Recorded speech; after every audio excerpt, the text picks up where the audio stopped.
Since I like going back and listening to my old thoughts, I'm currently in the process of re-uploading some of my older videos in order to make them more compliant with YouTube's policies on reused content. But since I didn't want to do a lot of editing, here is the audio from my original review for this movie. I don't know if this was a good movie for me to review. I don't know anything about writer Shirley Jackson. I never even heard of her before seeing this film. But I normally believe that you shouldn't need to have prior knowledge of a real-life person in order to enjoy a movie about them. A film is not a historical account of a person's life. It is a fictionalized narrative with a story being told. Shirley is one of those movies because, apparently, the film features more fiction than fact. And that's absolutely okay, but based on how weird the structure of the movie is and how surreal certain scenes could be, I had a hard time following the actual narrative. I mean, the premise of the film sounds simple enough. Shirley Jackson finds inspiration for her next horror novel after she and her husband take in a young couple.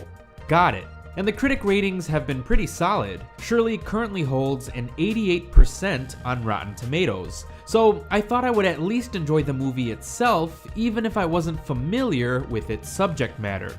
And the film features a strong cast, including Logan Lerman, who I enjoy, Michael Stuhlbarg, who has been in plenty of awards-worthy movies before, and Elizabeth Moss, who kicked ass earlier this year in The Invisible Man. And yet, Shirley is a film that was clearly not made for me, because I did not enjoy it at all. Shirley is directed by Josephine Decker, who is best known for helming Thou Wast Mild and Lovely and Madeline's Madeline, two experimental movies that feature some experimental visuals. And that makes sense, since Shirley also contains experimental elements. With Madeline's Madeline, the main character is an actor who is encouraged to blur the lines between the character she's playing and her actual identity. And Shirley isn't all too different, since certain characters in the movie inspired Jackson to write characters for her novel. But I just didn't care for all of that surrealism. I get that the surrealness was made to sort of emulate the feeling of one of Shirley Jackson's horror novels, but I didn't really get a horrific or thrilling sense out of this movie. After trying to figure out what was real and what wasn't, I was just left confused and unsatisfied. I felt as though the movie was trying to say something profound and thought-provoking, yet my thoughts were left unprovoked. Nothing about the story really grabbed my attention or hooked me into what was supposed to be a thrilling narrative. So there was clearly a disconnect between what Decker was trying to convey and what my brain was absorbing as a viewer. Some moments did feel unhinged, uneasy, and claustrophobic due to Decker's handheld shaky cam and close-up shots, yes, but I still felt very unengaged. Even at an hour and 40 minutes, watching this movie felt like a drag. Elizabeth Moss is clearly the saving grace of the film. She's not as good as she was in The Invisible Man, but she is still pretty strong. I liked how uneven her interpretation of Shirley Jackson was. I just felt as though I didn't really learn anything about Shirley Jackson, fictional or factual. But that may have more to do with the writing of her character and less with Moss's actual performance. Moss even has pretty good chemistry with Odessa Young. I've never seen Young in anything before, but she held her own in this movie. I'd be very interested to see where her career goes from here. Unfortunately, I felt as though Lerman and Stuhlbarg were wasted.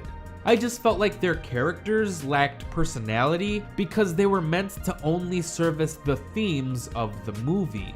Now, I don't know how much of this film I actually deciphered properly, but I believe the narrative does feature some feministic themes. Both Moss's incarnation of Jackson and Young's character Rose are portrayed to be in controlling relationships with cheating men. So I'm sure that Shirley has a message somewhere in its surrealism about women breaking out of someone else's control. But everything in the movie is just so muddled that I'm not even sure if that is the case. The story just feels so cold and distant. What is it trying to say? Is it even trying to say anything at all? To what end is the experimental surrealism being implemented? For the benefit of the story, or just to come across as pretentious? How much of the story is actually real, and how much of it was just in Jackson's mind?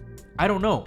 Shirley wants to be thrilling and suspenseful, but it just wasn't. So a lot about the movie felt unearned. Your opinion may differ if you actually know about Shirley Jackson and like her novels, or if you're just really into psychodramas, but I tried to enjoy this movie on its own merits, judging it as a simple narrative without any outside context, and I just couldn't get into it. I found it rather dull and uncompelling, and I wish that wasn't the case since I do think it has a rather interesting premise. But I can't deny how bored I felt while watching this movie, even if Elizabeth Moss and Odessa Young tried their best to elevate the material. So for that, I would likely give Shirley 2 out of 5 stars. Thanks for watching.